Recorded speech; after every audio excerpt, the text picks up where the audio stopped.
ठाणे शहर भाजपमध्ये नाराजी नाट्य निर्माण झाले। इच्छुकांनी भाजप कार्यालयामध्ये गोंधळ घातला। पक्षाकडून एबी फॉर्म न मिळाल्याने सगळेच आक्रमक झाले। शिवसेना भाजप युती झाल्याने अनेकांची संधी हुकलेली आहे। उमेदवारी अर्ज भरण्याचा अवघा एक दिवस शिल्लक असताना भाजप पक्षाने मध्यरात्री ते पहाटे सकाळपर्यंत इच्छुक उमेदवारांना 36 एबी फॉर्मचं वाटप केलेलं आहे।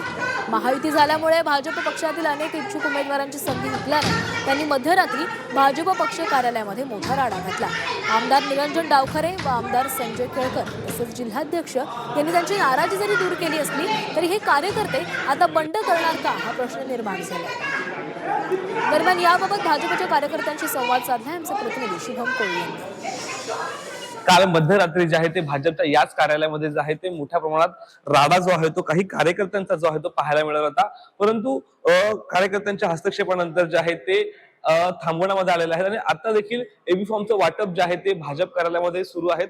माझ्यासोबत काही भाजपचे कार्यकर्ते या ठिकाणी सर एबी फॉर्मचं तुम्हाला वाटप या ठिकाणी आता नुकतंच करण्यात आलेलं आहे।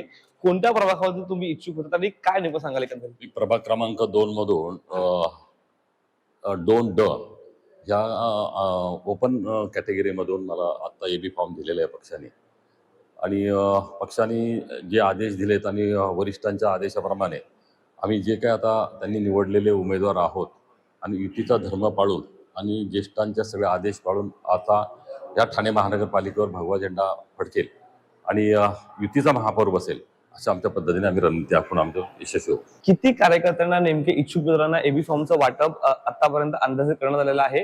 काल इच्छुक उमेदवारांनी नाराजी देखील बीजेपी कार्यालयामध्ये त्यांची खंत व्यक्त केली होती, काय सांगाल एकंदरीत? ठाण्यामध्ये आत्ताच्यापर्यंत एक 35 एबी फॉर्म देण्यात आलेले आहेत आणि जे काही नाराजी होती ते आमचे जिल्हा अध्यक्ष संदीपजी लेले, माननीय संजयजी केळकर, निरंजन डावखरे साहेब जे नाराज होते त्या सगळ्यांना बसून समजून सांगण्यात आलेलं आहे की काही कारणावस्तव तुमची तिकीट ही पक्षाने थांबवलेली आहे आणि त्याच्या जागी दुसरा उमेदवार दिला आहे। तरी आता ते सगळेजण या कार्यालयातनं शांतपणे भाजपचं काम करतील असं सांगून आमच्याकडनं गेलेले आहे। आजचा दिवस जो आहे तो अति महत्वाचा जो आहे तो सर्वच पक्षांकरिता असणार आहे। कोणत्या इच्छुक उमेदवाराची वर्णी आज लागते आणि कोणता उमेदवार आज अर्ज दाखल करतो हे पाहणं आता महत्वाचं असणार आहे। शुभम कोळी, झी मीडिया, ठाणे।